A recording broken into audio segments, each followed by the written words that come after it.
MacBook new जब से आया है ना, तब से पीसी इंडस्ट्री बहुत ज्यादा शॉकिंग में आ गई है।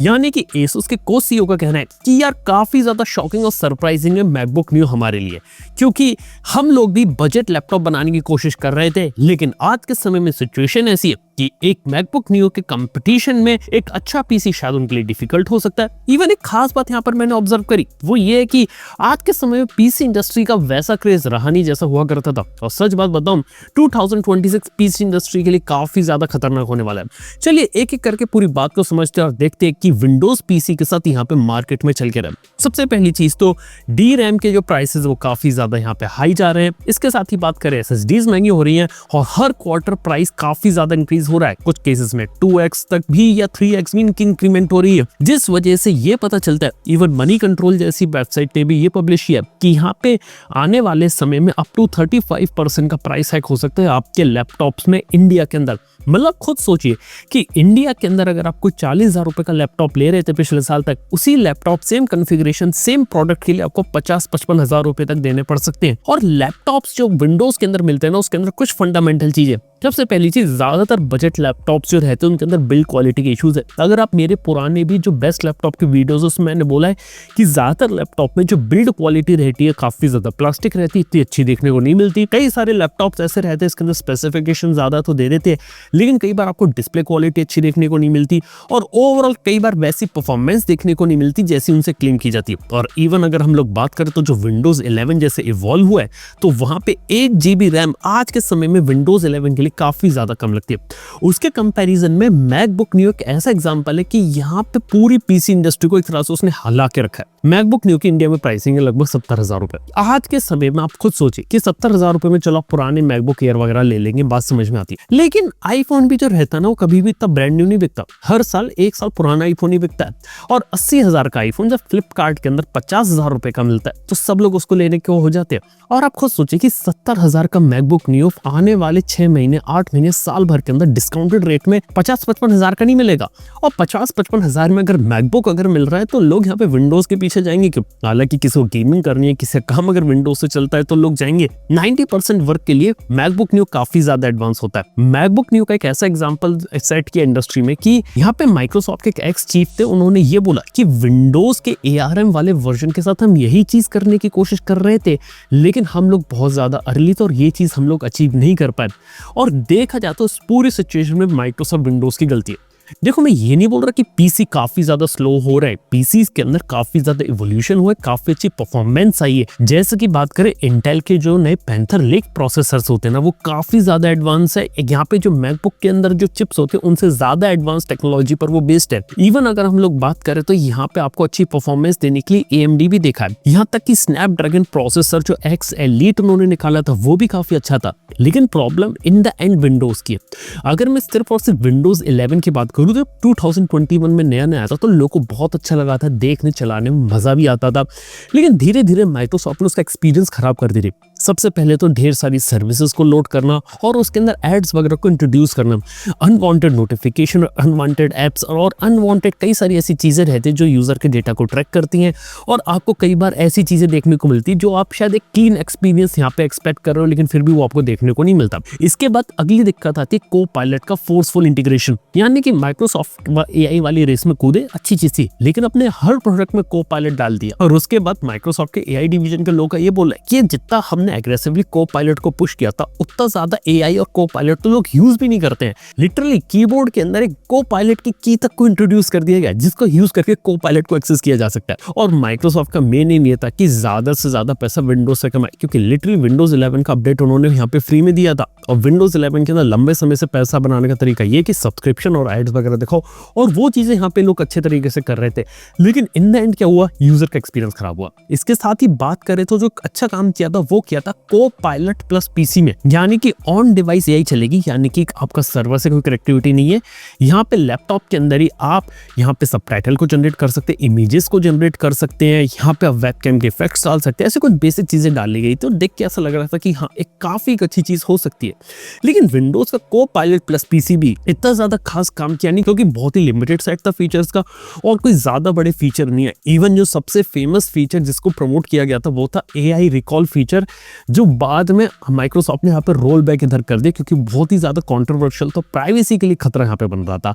इस तरीके की चीज़ें माइक्रोसॉफ्ट के साथ हुई तो देखा तो विंडोज़ देखा है, एक ऐसी चीज़ें जो पूरी पीसी इंडस्ट्री को उसने यहाँ पे रोक रखा है, जिस वजह से यहाँ पे पूरा पोटेंशियल उसके हार्डवेयर का देखने को नहीं मिलता।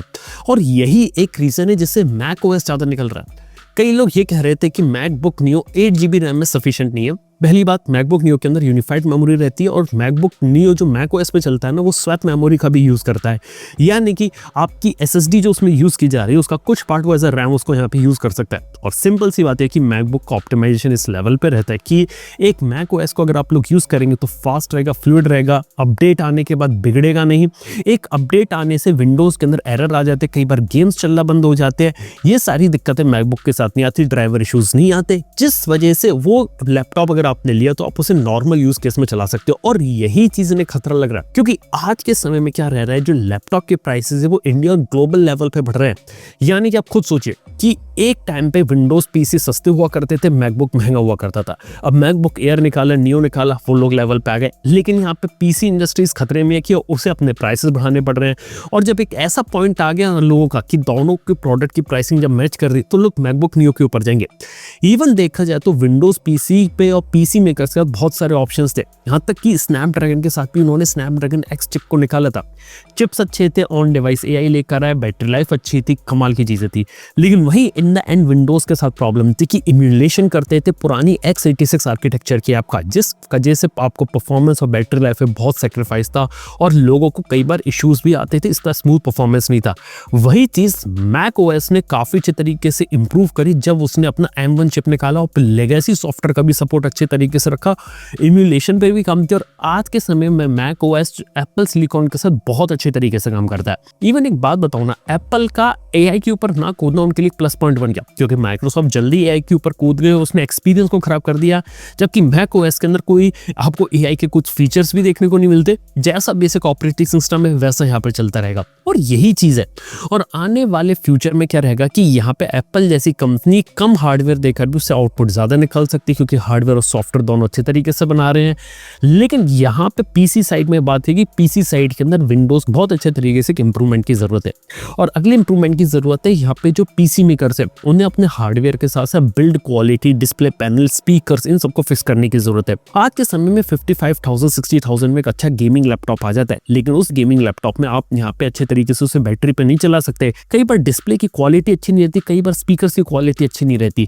ये कुछ फंडामेंटल चीजें जो इश्यूज बने हुए विंडोज के साथ वो है जिस चीज को यहाँ पे फिक्स करने की जरूरत है।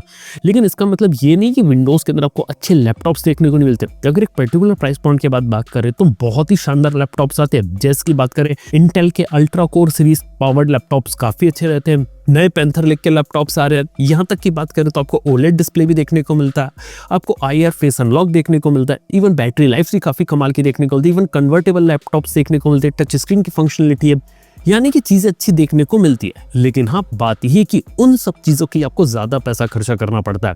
और एक पॉइंट के बाद जब लोग ज्यादा पैसा खर्चा करना चाहते हैं ना, तो कई बार ब्रांड प्रेफरेंस भी आ जाता है, जैसे मोबाइल फोन में हम, और फिर एप्पल के ऊपर ही मूव करते हैं। इवन एक सिंपल सा एग्जांपल बता देता हूँ। देखो यार, विंडोज के साथ सबसे अच्छी जो मोनोपोली थी वो थी यार उसके बजट लैपटॉप्स के अंदर और बजट पीसीज के अंदर, कि लोग इंडिया में भी पीसीज को बिल्ड करते थे। लेकिन हालांकि पीसी बिल्डिंग का कल्चर इंडिया में इतना पॉपुलर नहीं था, लोग बाहर से खुद पीसी असेंबल करते थे। लेकिन फिर भी देखा है तो जिसको जरूरत पड़ती थी वो यहाँ पे पीसी वगैरह को बिल्ड करता था।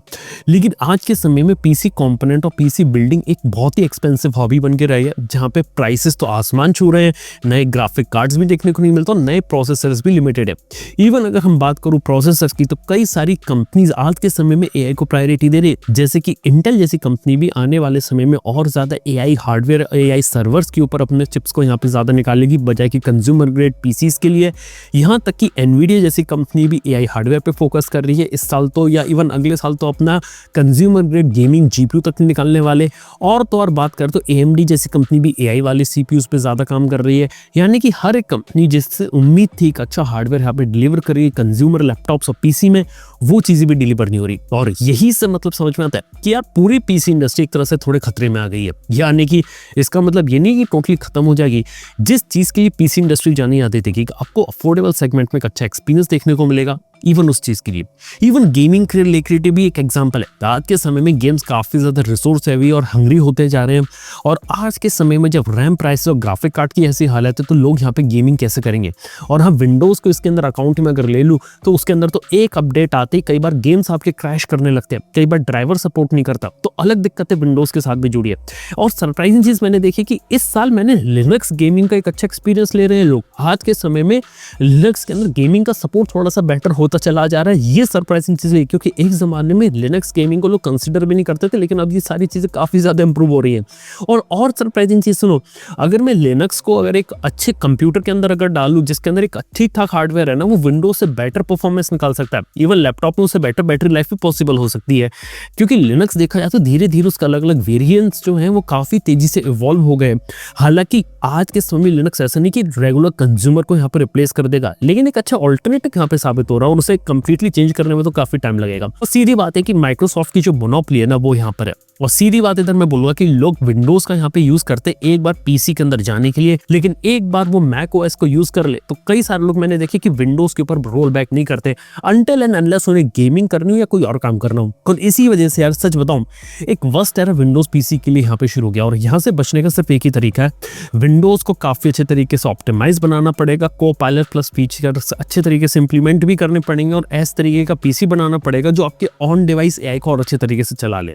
इवन अगर आप लोग सोच रहे तो पुराने जो मैक मिनी आते थे ना, वो आज के समय में इतने एडवांस है कि लिटरली ओपन क्लाउड जैसी चीज को यहाँ पे ऑन डिवाइस रन कर सकते हैं, और एक छोटा सा आपका एआई सर्वर के रूप में काम कर सकते हैं। ये चीज 40-50 हजार रुपए के विंडोज पीसी के साथ आज भी कर पाना बहुत ही ज्यादा ट्रिकी चीज हो सकती है। तो ये बात समझने की जरूरत है। और देखते हैं यार 2026 में और क्या नई चीजें देखने को मिलती है। पहले से पीसी इंडस्ट्री काफी शॉक में थी, विंडोज के अंदर दिक्कतें थी, मैकबुक नियो ने आके और ज्यादा डेंट डाल दिया। 1-1.5 साल के बाद मैकबुक नियो के साथ साथ दूसरे जो मैकबुक होंगे उनका पेनिट्रेशन और बढ़ेगा। और हाँ, कई सारी चीजें ये भी पता लगी कि पुराने जो मैकबुक एयर्स आज के समय में मार्केट है उन्हें एप्पल धीरे धीरे डिसकंटिन्यू करने का सोच रही है, और धीरे धीरे मार्केट से गायब करने का सोच रही है, ताकि मैकबुक नियो के लिए और जगह बन सके और इस लैपटॉप को वो और ज्यादा पुश कर सके। तो at the end of the day बात ये है कि कंज्यूमर का अगर आप लोग सोचोगे, कंज्यूमर के हिसाब से प्रोडक्ट बनाओगे, उसको उस प्राइसिंग में डिलीवर करोगे, तो शायद उसे लोग लेना पसंद भी करेंगे, उस चीज को लेंगे। लेकिन अगर आप कंज्यूमर को ग्रांटेड लोगे और ये सोचो कि हम जो चीज बना रहे हैं वो उसे लेता रहेगा, ये चीज आपको लॉन्ग रन में बैकफायर यहाँ पे कर सकती है। इवन मैं आपको ये भी बता सकता हूँ कि यहाँ पे Windows PC even Chrome books के पास कई साल थे अपने प्रोडक्ट को डेवलप करने के लिए, अफोर्डेबल में एक अच्छा प्रोडक्ट देने के लिए, लेकिन किसी भी कंपनी ने भी एक अच्छे प्रोडक्ट्स को यहाँ पे बजट के अंदर यहाँ पे डेवलप नहीं किया। और इसी वजह से आज के समय में पूरी पीसी इंडस्ट्री थोड़ी सी यहाँ पे डरी हुई है। स्पेशली लैपटॉप्स वाले तो यहाँ पे डरे हुए हैं, और विंडोज पीसी के साइड से भी डरे हुए हैं। देखते हैं कि आने वाला फ्यूचर क्या रहता है पीसी बिल्डिंग के साथ, जहां तक कि आपके लैपटॉप्स और गेमिंग लैपटॉप्स की स्थिति क्या रहती है by the end of this year, ये तो और देखने वाली बात होगी। तो दोस्तों यार, ये होती है कहानी विंडोज पीसी का एक बुरा फेज यहाँ पर क्यों चल रहा है।